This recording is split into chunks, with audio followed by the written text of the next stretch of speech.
So we just left our orientation and got our bags to pack. And I needed to record right now while Holly was full of anxiety and stress. It's all the time. Tell them how you feel, Holly, after the meeting. I did not need to know all that ahead of time. And I, of course, love all the information. Complete opposite. The more I know, the better. We have to get up at 4 o'clock in the morning to be picked up at 5 o'clock in the morning to head an hour and a half to a place where we'll eat breakfast.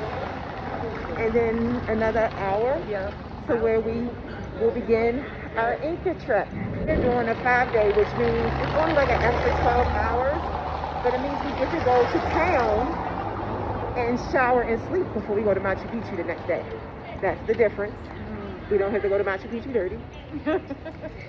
And the other difference is we get to explore extra ruins. Yes. We are now going to say goodbye and do this whole packing extravaganza. And bye guys, we love y'all in case y'all never hear from us again.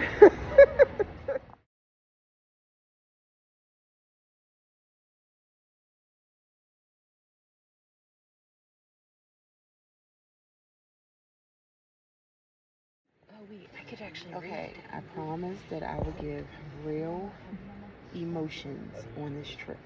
I know I look crazy with a mask hanging from the side and a flashlight, but we're gonna roll with this right now. With the lantern in my hand. Look at Holly over here and us in our tent. Today was day 1, and it was really fucking hard. That's where I want to start. It was really hard. It was 4.5 miles in like what?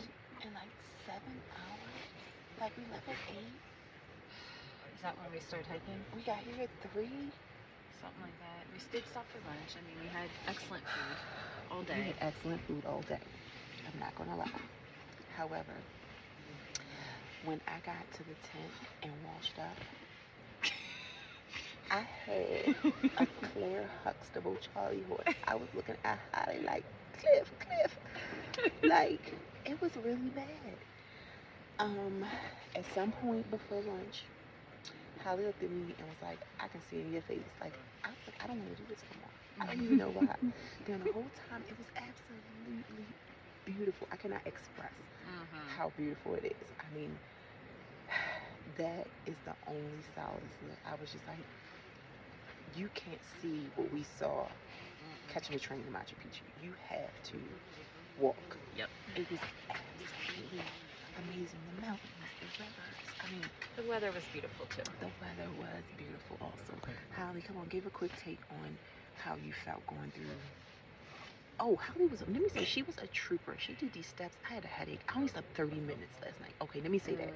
Yeah. I only got 30 minutes of sleep last night. So really, in the grand scheme of things, I'm you winning. Did pretty good. I did. You made it. So hey. I made it with Holly's support, though. I will say, she was like, you know, you're gonna make it to that sleeping bag, and it's gonna be beautiful. And guess where I am?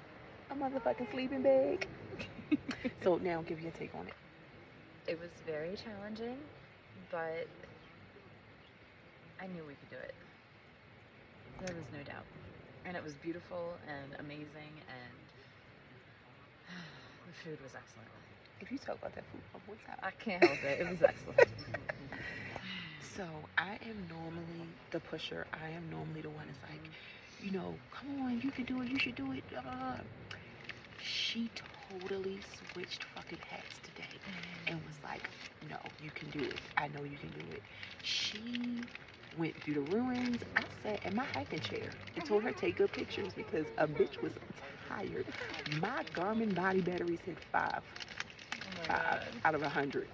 When I tell you I didn't have nothing left and God carried me to this tent, I need you to know that me and God was talking and he carried me to this tent. He was like, I told you this wasn't for you. I told you that you were doing this because I told you to. I don't want to camp. I didn't want to walk all that. And I didn't have any energy starting off. And I made it through what all all of us said was a really hard day through God alone and highly support. Like, no joke. No joke.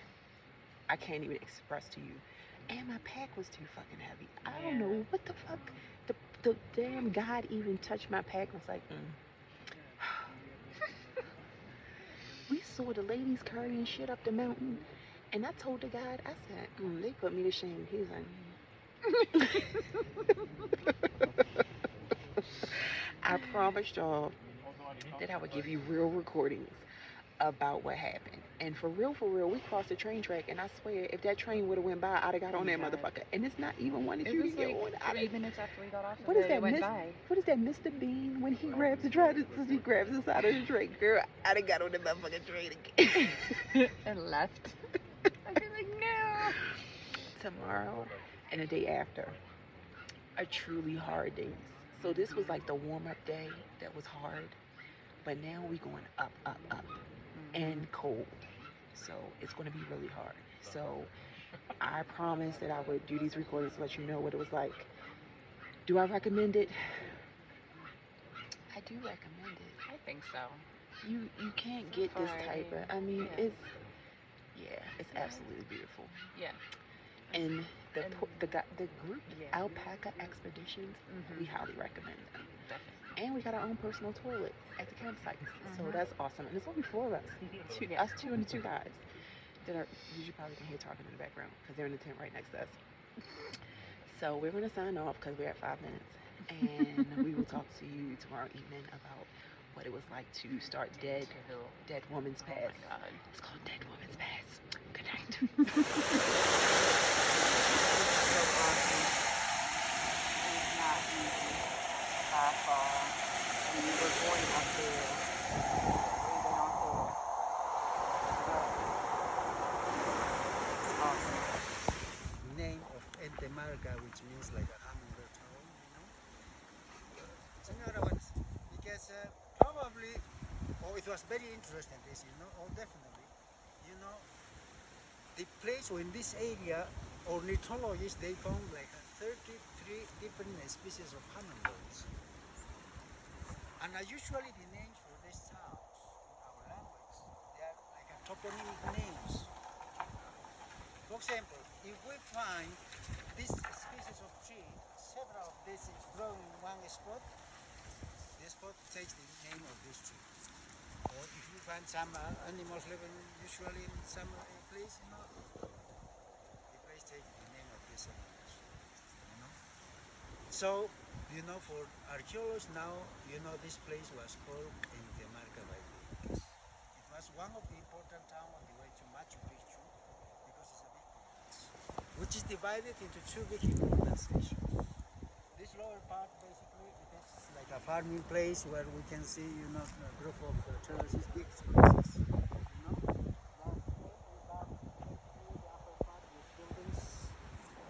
These 2 sections, lower and upper, were connected by 3 long stairways that were working like this.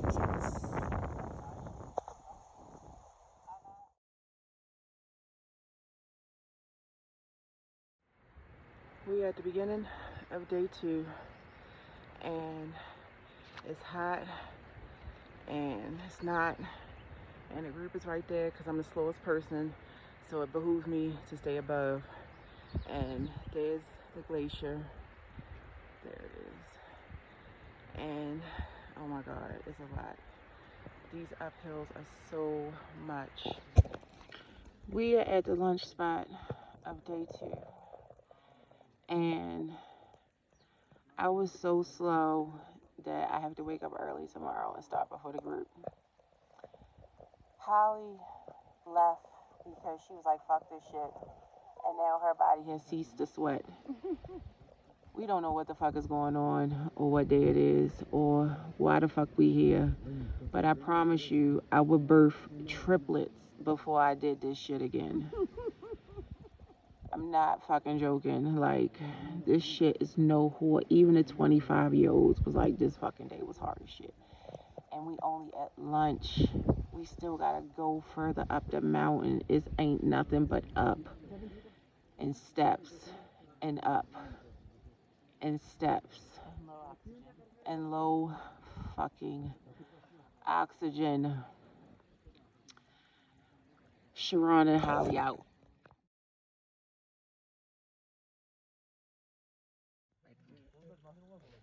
We made it into day 2. And the second half of the day actually was better than the first half of the day. How about you, Holly? Would you agree or would you disagree? Yeah, it was. Okay. Now, that's crazy saying this how the second half of the day was steps the entire time going up a fucking mountain. For 2 hours. For 2 hours. 2 hours worth of steps. Thank you for that. Going up a mountain. And tomorrow, guess what we have to look forward to? More steps. We're like a little below halfway to the top of the highest peak. Look at this. That's how fucking cold it is right now. I just needed to do it again just so you could really see. So, this will be interesting because it is 4 o'clock. It is 4:48. So at 2 a.m., what will the temperature be if we already can see our breath? We're about to have dinner. I really just want to go to bed, but I'm going to eat dinner because I will be dead tomorrow if I don't eat fucking dinner tonight. But after dinner, I'm going straight the fuck to bed. I have no idea why I decided to do this. I know God told me to do this because my body battery on my Garmin watch has set 5 out of 100 for 2 days. I slept 30 minutes on the night before day 1. I was up at 1 a.m. last night taking fucking pictures. I have not recharged, and the only thing that is getting me through is God, Jesus, and the Holy Spirit. I tell you, that is it. Today, for 3/4 of the day, the guide had to carry my hiking pack. He will be getting all my motherfucking money at the end of this trip. It's not easy. I'll let Holly tell you how easy it is. It was a rough day, and tomorrow's gonna be rough too. Was day 1 rough, Holly? Yes. All the days are gonna be rough. Day 4, which is the final day, is downhill. And guess who sucks at downhill? Both of us. Okay. We love you, but we are halfway through. I have a blister on my heel. She has a blister on her toe. But are we breathing at altitude? Surprisingly, yes.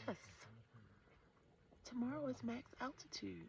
So after that, it's all downhill from there. No, I'm lying. It's a second peak, but the second peak is smaller than the first peak. So 2 more days of this, and then the 5th day, we go to town to a hotel overnight, and then we go to Machu Picchu on Friday.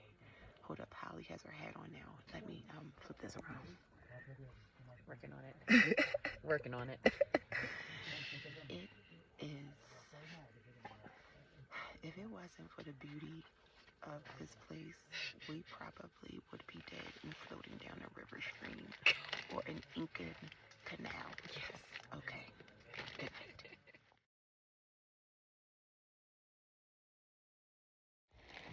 It's cold. It's rainy. It's been rainy all day. But that's where I just came from. Unfortunately, that's the way I'm going.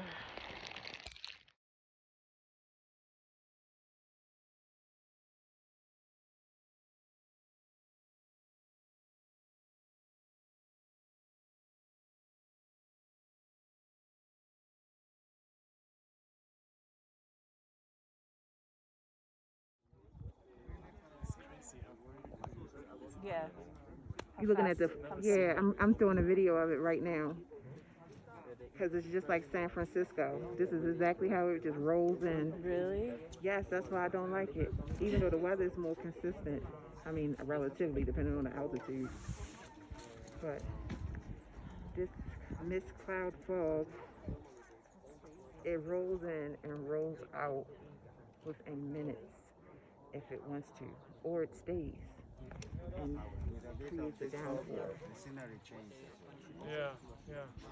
Because he was very young, 18 years old. Young. Sometimes the old trees is suitable for Yeah, exactly. except in Inca. Like I say, okay, we are with the Inca. Yeah, exact similar one. But this guy, he saw what is when Oh wow. the Incas are very young. That's amazing.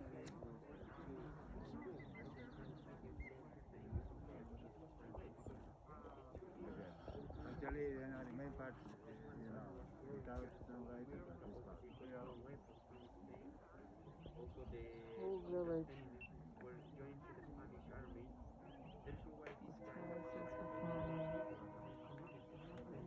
the jungle area. That's where the army. Probably this guy passed by this way, no? And then he took all the time, all this area. Say hi, Holly. Hi, Holly. The Inca was just going to the city of the Sumatra. We have to keep masks on or they'll put us out. We have to wear shields on the buses. And everything is up and up and up. Okay, so we are walking Machu Picchu. We are, I guess, halfway. Step. Okay, step. And it's rocks everywhere. Like everything is cemented with rocks, which is fine because the whole Inca Trail is this way. Yep. And it's kind of surreal, right, Holly? Mm-hmm. We were achy this morning. We were so tired. We had to wake up at 4:15. Like again, like our days start at 4 or 5 a.m. all week. We have to wear a mask when we're around people. Not so much in the jungle, just at checkpoints, just to make sure you didn't die along the way. And now that we have found, well, no, we got to the Sun Gate yesterday, which is in the height of the mountains of Machu Picchu Mountain. That was pretty cool. I said a prayer before I went through. And now we are at the entrance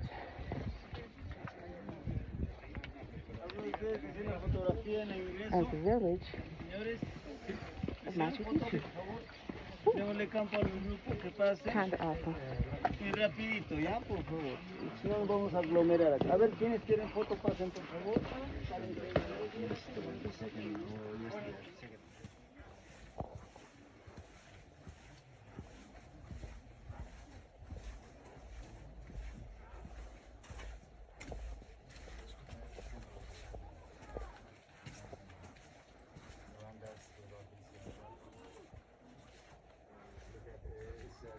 Sections are a little different.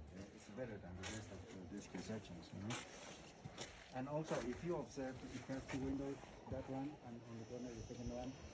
A lot of the time, American astronomers were researching for a long time this building at Machu Picchu. There, Mr. Dearborn on the right.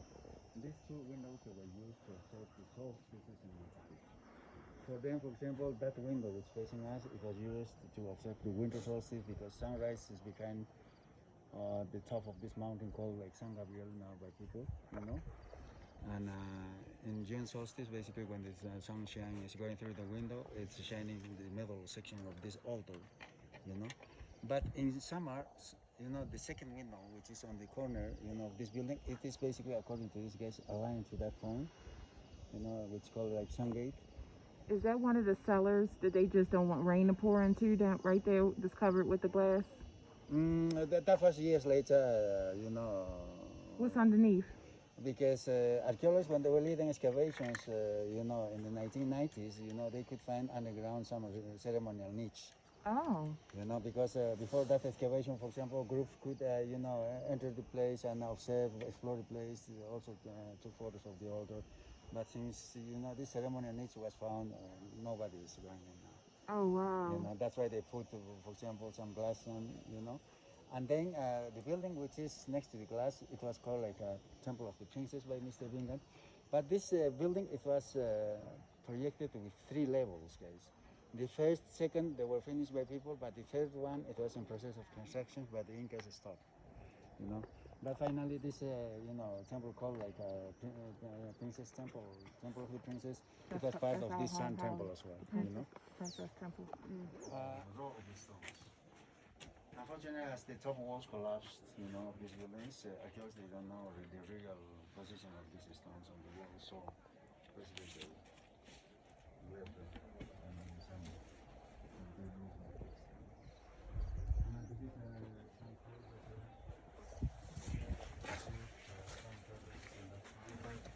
You know, people actually they live in the openings. I mean, coca leaves. You know? Some people also leave some candy or coins of their country.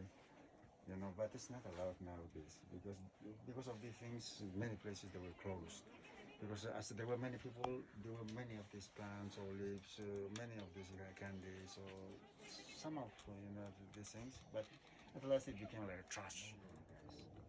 Because until more than 40, 50 years ago, most of these archaeologists and historians, they thought of this kind of style of constructions, people couldn't use any kind of mortar between stones.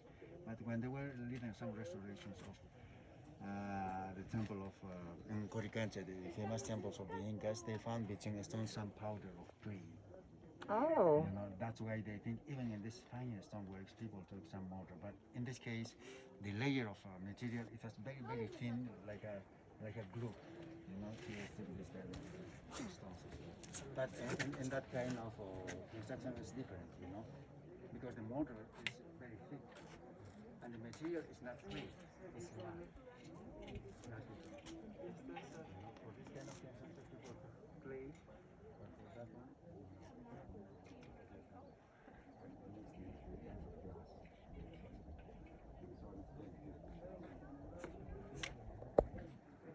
Yesterday we were at the top of that mountain. Coming down.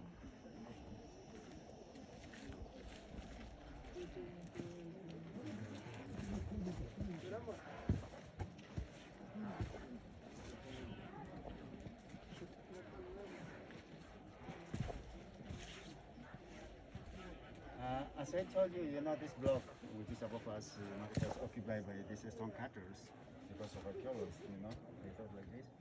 This is the main quarry place. These are the big blocks of rocks that you can see on the floor, you know, basically they were like a stone mine in that time, you know. How the yellows, they explain about this spot, for example. For these guys, millions of years ago, this block of stones, they fell down from top of this mountain, Machu Picchu mountain. Oh, wow. So in that Inca time, of course, it became like this, you know, like a quarry place. Mr. Bingham, when he was leading around these blocks of rocks, you know, he could find many of these chisels, crowbars, levers, stone rollers, you know, this kind of stuff, you know, to move, and stone hammers as well. I'm gonna sit here for a second and make a short video. I miss my hairdresser right now because I would love to have my hair washed and done, but that's not gonna happen for many, many weeks. I mean, I'll wash it as soon as I get to the city, but I don't have my whole bag. My whole bag is in Cusco. But this has been one of the most awesome and challenging experiences I have ever done in my life. It is unbelievably hard. It's unbelievably hard on your knees, and it's unbelievably beautiful. The landscape here is just amazing, and I don't regret doing it, but I'm never doing a trek again in my life, ever. I'm gonna stick to my happy hikes where it doesn't even matter how long they are in the day, but at the end of the day, you go have lunch and you get in your car and you go home. Yes. I have the tan of all tans, but it's actually quite nice. But the sun is a lot. I mean, 1 minute it's raining, 1 minute it's too cold. Like, I got a rain jacket, a fleece, a winter hat, gloves, summer hat, tank top, Under Armour, cold gear. I had it all, and a bag of wet, dirty clothes that I cannot wait to wash. Outside of that, I'm in Machu Picchu. I mean, it's breathtaking. Very much so.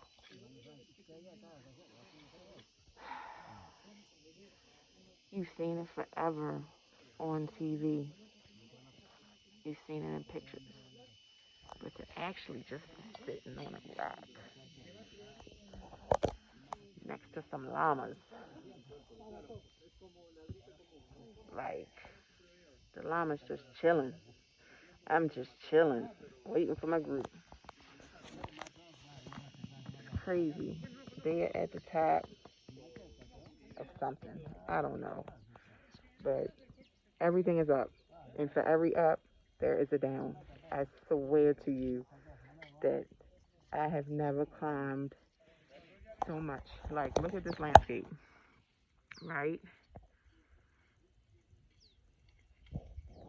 Inside of these mountains are tons of paths that loop and swirl and twine. And it's boulders and rocks. And I mean, like, 3/4 the size of my leg, half my leg. And you have to climb up them and step down them. And it is a knee workout. It is a lower back and ab workout. At least my waist beads are lower. How you doing? Crazy.